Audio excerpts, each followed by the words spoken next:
April 2024 will be the biggest and most important month this year, guys. Look at this. Everything is merged together here. All the planets are very close together. Lots of new beginnings. Solar eclipse of the century is happening there. Powerful solar eclipse, which means new beginning solar eclipse, which means there is earthquake in your soul at certain level, because there are earthquakes as well on Earth. And this earthquake changes and gives you a new initiative, new direction in life, new identity areas. These are my longest horoscopes this year. I'm not gonna do such long horoscope, but this is such an important month. A new beginning, another new beginning. Saturn conjunct Mars, new cycle starts, which means you're gonna have, for the next 2 years, new tasks, the great work that you have to do, where you have to build perseverance, where you have to put a lot of your efforts. Where is that going to be? And you might have a master finish work within 2 years, but big challenges there as well. And the biggest event of the year, Jupiter conjunct Uranus. It will never happen again. Jupiter to conjunct Uranus in Taurus in your life. It will repeat in 84 years. Once in a lifetime opportunity. I can't tell you how excited I am. New cycle. Well, will your source of abundance and opportunities come to you over the next 14 years? If you catch this message, if you understand it, you can have an opportunity for the next 14 years to be abundant. So we'll speak about each of the 12 signs.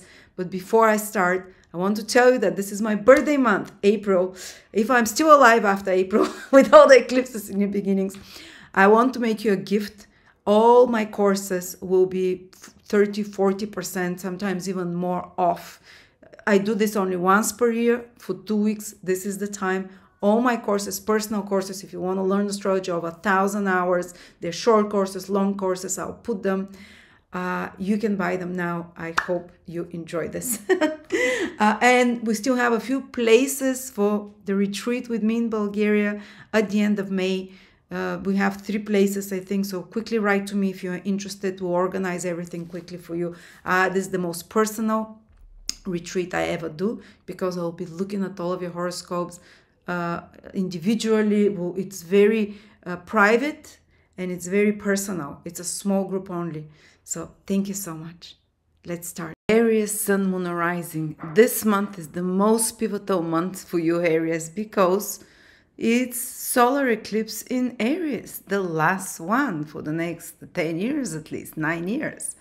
And it's solar eclipse means that the sun and the moon get together. So that's insemination. That's the beginning of something new. And this eclipse is with the North Node for you, Aries, for all of us. The North Node is also indication of spring, of new beginnings. You've heard the expression, follow your true node. Well, that's the true node, the North Node. So that's taking you to your destiny, this eclipse, especially if you have any planets, Sun, Moon, or Ascendant around the 19th degree of Aries. It can even start from the 15th to the 25th degree, something within those. But the closer the orb is, the more potent. Something will be aligning you or realigning you to your true north. If you veered off the path, you know, we all have predetermined set points when we come, the important people we're going to meet in our life, the careers we're going to have that our soul really is yearning for, the children we're going to have, and so on. Usually the places we're going to live in. But usually we veer off this track sometimes just to explore the forest around. And eclipse is a time for realignment for that. And especially the North Node eclipse wants to point you in that with that compass. And sometimes it can be painful, because if we veered off too much from the track and we've become attached to things that are not really part of our path, it can be like a wake-up slap in a sense. But whatever comes your way, Aries, now, it's new beginnings on steroids, which is fated and it's meant for you, which actually something can appear in your life that will be here at least for the next 9 years, which is the half cycle. The next time when there will be eclipses in Aries, they'll be with the South Node though, or for the next 18 years, where the North Node will start doing eclipses again in Aries. Sometimes it can be North Node eclipses. North Node is the dragon's head, where you grab in new life experiences, where you take risks. The dragon's head is something that is hungry to create new experiences in life. It can be new temptations, new excitements, new passions, new chapter in your life. It's very, this whole energy in Aries is very new. North Node wants new things. Aries wants new things. The new moons, new moons are about new things. And of course, it's an eclipse. It's new beginnings on steroids. So it might feel unsettling as well a bit, because this new energy can be scary. It can be shocking sometimes, the realignment of your destiny towards different tracks that are more aligned with your dharmic path, the desire of the soul. Can feel sometimes chaotic, can feel confusing, can feel uncertain, because you can't see beyond too far where it's taking you.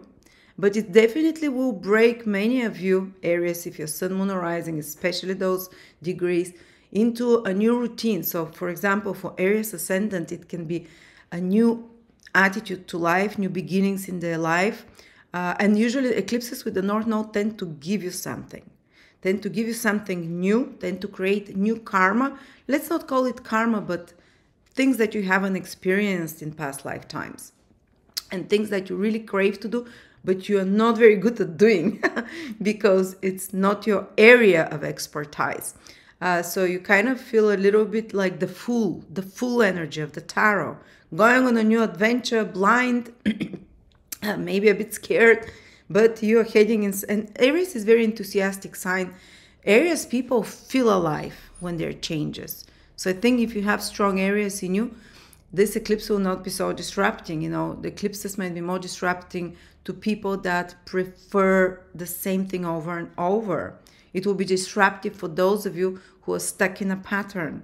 It can be some kind of crisis even that triggers you into new beginnings. But usually Aries feels most alive when there is new beginnings, when there is something new on the horizon, something different, something more challenging.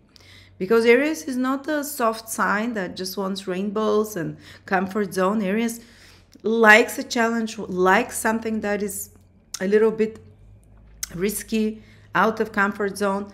And even if it happens through a crisis of some sort, sometimes eclipses can do that. It takes you on a path that it makes your life more exciting.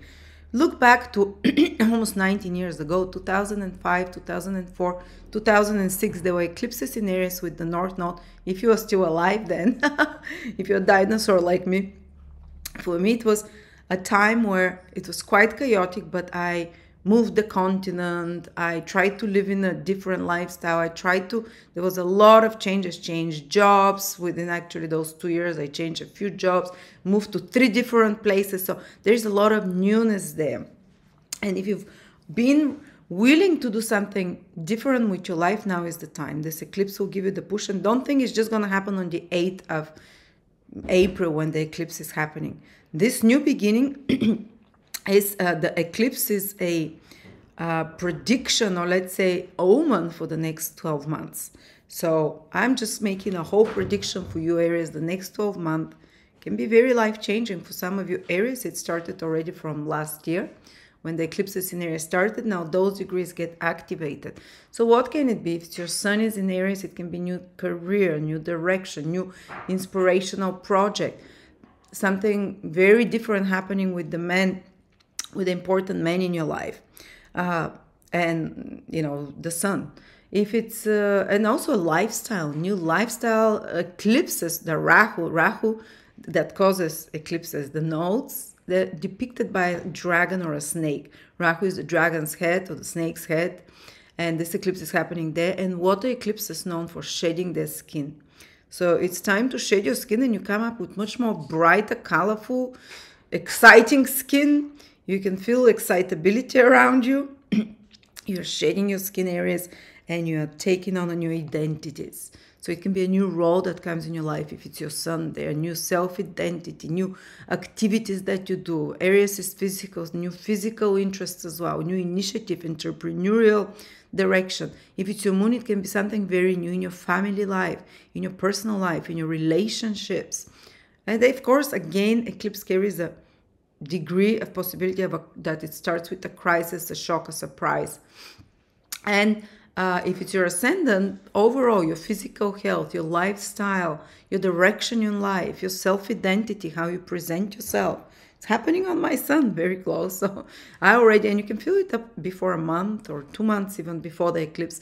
I already started huge shift, life change, which for the first time I really have the staying power and motivation for. So this is the opening of the eclipse for you. At the same time, the whole April, Mercury is retrograde during this eclipse Aries. And there is also some things from the past that are coming. Maybe people you haven't been in touch, you reconnect. Maybe you're rethinking the past as well. While all this new energy is flooding in, while you might have an existential crisis of who am I? What is the direction of my life? Where am I heading? Or while you're having this epiphanies of some new direction, new opening, excitability in the new direction. There is also this introspective energy of Mercury retrograde in Aries the whole month from the 1st of April till the 25th of April. So there might be like, it's chaotic energy a bit. You have certain plans, but you're thrown off. So be prepared with plan B, plan C, plan D. Maybe you've planned out your April with an eclipse and Mercury retrograde in your sign. Believe me, it's not going to be according to your plan. You just have to be more flexible, be open to the new, and maybe some old issues will present as well. Some old friends, reconnections, rethinking certain associations with people, which is Mercury, it's a social planet, rethinking certain, let's say, activities as well while the new things are coming. So you might kind of shed some of the old, see it from an alternative perspective. Or maybe it might be a time, some of you that have during April as well, concentrated mental energy is required, using their skills to deal with some mercurial tasks, like especially things that they've already started, maybe editing something, maybe redoing something, revising it while you're using your mind. Maybe redoing papers, communications, and so on of some sort, while at the same time you're having this rebirth, gradually this shading of the old skin and this new identity coming. And the eclipse is also happening with Chiron, exactly on the same degree, 19. It carries a very healing undertone. Chiron is the wounded healer.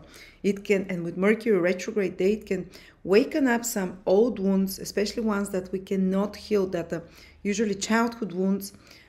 It's something that you cannot change, something that you are either born or experience it. You cannot change it, but you can see it from a different perspective, so you can learn to live with it, like Chiron did, and you can be free from this sense of victimization, from the sense of woundedness.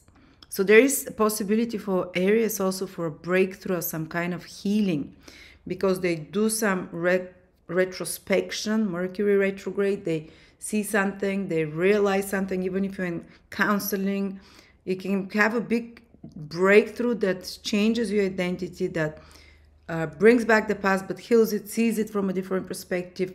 This wound is kind of gets transformed, and you become a healer, because Chiron became healer and a teacher who gives direction to others, a wise man, let's say. So I wish it for you, Aries. And Venus is in your sign pretty much the most of the month. So there'll be a lot of gentleness as well. When the things get intense, Venus is also taking care of you. But there is also another two very important events. Just 2 days after the eclipse, on the 10th of April, Mars, the planet that rules you, starts a new cycle with Saturn in your 12th house. This cycle lasts for 2 years. So now in April, and around the 10th, you can feel a bit more frustrated. You know, your planet is with Saturn. There can be some obstacles, so the need for harder work or concentration.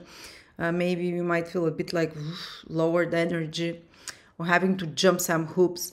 But overall, this, whatever is happening around April, this new cycle says some kind of new sets of challenges, because Saturn and Mars are the two, let's say, challenging planets. Mars is, sudden events that require mobilization of our energy. Saturn is obstacles, difficulties, perseverance, resilience. These are beautiful qualities, but creating such qualities like willpower, Mars, like resilience, Saturn, we cannot create them in a gentle environments. Always such qualities are very much like a soldier, difficult environment. So every time we have a Saturn-Mars cycle starting every 2 years, you have a different area in life where you're going to be gaining and developing those qualities of courage, resilience, hard work, you know, kind of almost ruthlessness to some extent. This can also be a virtue, not ruthlessness, but resilience, courage, perseverance, no bullshit attitude. Saturn, Mars together, come on, no bullshit. And for you, it's in your 12th house. No bullshit attitude for the next 2 years. No negotiable. Saturn, Mars is non-negotiable. You set and, you know, you have to do it if you want good results, if you don't want stresses and problems. In regards to 12th house, it can be in regards to addiction, self-sabotaging behaviors. So you're really training this resilience of spirit, this strength of character, this hard work, this battling of your inner demons, the 12th house of your own inner demons, of your own subconscious. And it might not be an easy process, but every 2 years we have a different area where we have to work with the Saturn-Mars energy. And now you're doing it, you're really like a lot of kicking off for the next 2 years, unnecessary peeling layers ruthlessly without apologies. Saturn and Mars are things that are draining your energy. 12 houses, what is your draining your energy? And it's not just in April, it's for the next 2 years. And it might be bad habits, unhealthy habits, addictions, time wasting. 12 house can be wasting time playing computer games, wasting time doom scrolling, wasting time. What is this? Those 12 house activities are usually things you do alone that they might have an addictive or time wasting attitude. Or you can be asked to be soldier-like and very disciplined and strict with your spiritual work, because this is the higher vibration of the 12th house. You might be asked to abandon those trivial time wasting addictions, sleeping too much, if you have such kind of weaknesses. 12th house rules, sleeping, addictions, wasting time, wasting money. It's the house of wastefulness. But the highest, so you can really cut on those things. You can really be, you know, full stop, and work on this for the next 2 years and prove yourself that you have resilience and courage and strength there. But the high vibration of the 12th house is also, that's if you're doing such things of elimination, your spiritual strength becomes stronger. You might be really serious about dream work, about meditation, about fixing up your dream or sleep patterns in some way. Of course, Saturn Mars can indicate some difficulties with sleep. Hopefully not for the next 2 years, but possibly in April you can feel it. It's in your 12th house. Some kind of, you know, whatever it is. I cannot tell for everyone exactly. Also, it can help you be very serious about maybe do some internal work for the next 2 years, also in April. And 12th house is hidden enemies. Of course, hidden enemies, our biggest hidden enemy is ourselves, our subconscious. And we go there and we try with Saturn and Mars, no more apologies, I'm going to try and fix it. Or other hidden enemies. You might become aware of someone that's, you know, putting a nice face, but actually behind you, they're kind of being not so honest, not so trustful. Such things can come to the surface now. Some kind of, you know, behind your back, because you're here, this is behind you. You know, if this is the beginning of the horoscope, Aries for you, this is behind you. But, you know, otherwise you can have some intense dreams, you can have some, and it's important that if there's certain expenses that you're more deliberate, more cautious about it, that you take things more in control. Saturn is there with Mars. Okay. Then the other powerful new beginnings that is starting, wow, that's, I don't know which is more important, the eclipse on your sign. If you have planets around 19 degrees, probably the eclipse will be life-changing. But the Jupiter-Uranus conjunction, it's once in 13 years. Last time it happened in 2010. 14 years. It doesn't happen in your sign exactly. It's in the next sign, but it's the sign of consolidation. So look how we have this trinity for you here, Aries. New beginnings, first house and Aries.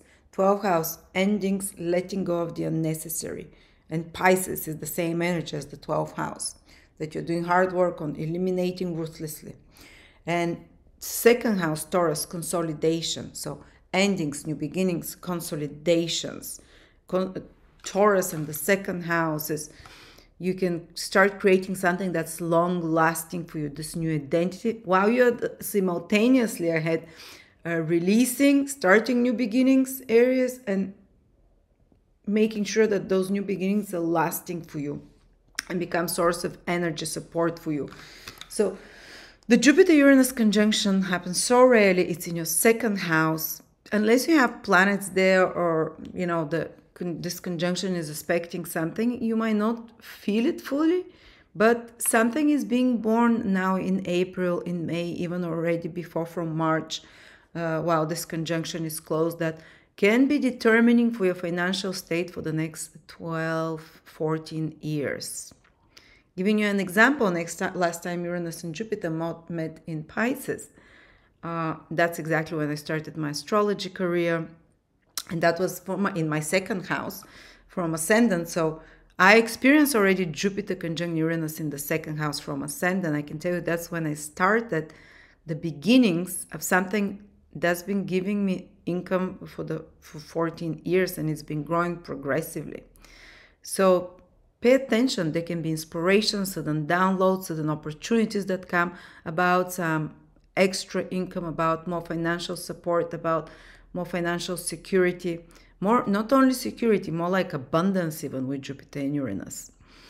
Financial opportunities that unfolds over the next 14 years, and it's keep giving. For me, Uranus Jupiter is like this corn of abundance, not corn. Well, I forgot what the name was. It you know, there was a symbol of it, and it kind of represents abundance, but it can be also abundance of ideas that can lead you to more security, more self-sufficiency, which is the second house.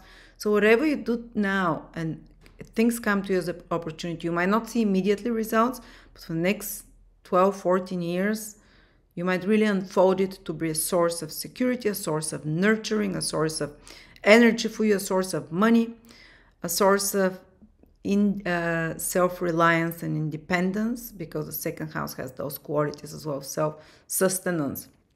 And it might also be great, second house is to do with face, with teeth, some remake of those, you know. Uranus is very new energy. Jupiter is expansion, trying something new. And you can also gain a knowledge and interest and passion that stays with you, because Uranus and Jupiter is not just opportunities, sudden windfalls financially as well. Like a big increase that starts happening gradually for you financially for many years ahead. But also it can be something that second house is how you eat. So you can have like suddenly starting a new eating way. Like we just started like being vegans again with my husband. I don't know how long, but it feels just so easy, because Jupiter and Uranus is energy with ease, and financially, and new ideas that you can incorporate, that you're in time. You really feel attuned what to do to be aligned with the current times, because Uranus is the planet. Jupiter is foreknowledge of the future. Uranus is the trends that are trending, that society, and you'll be very much in those trends when it comes to what's selling, what has worth, what is financially, where things are heading financially. So listen to this intuition, it will be correct. Plus you can start a new way of eating, a new way, interest in food raising, interest in cooking, interest in makeup, interest in anything to do with the face. That becomes a source of wealth as well. Interest in gathering things, interest and knowledge about collections, about valuables. This energy, it's almost like you'll become not just an expert, but very like downloading and having knowledge about anything that has worth, value, sustenance, that is solid and tangible. So there you go, Aries. I think this month is the most important for you. Watch out for all the new trends that are starting. Embrace them, help them, so it doesn't happen in a stressful way that is shocking in some way. And yeah, open up to this abundance that comes to you financially, or in regards to your mindset about resources. Thank you.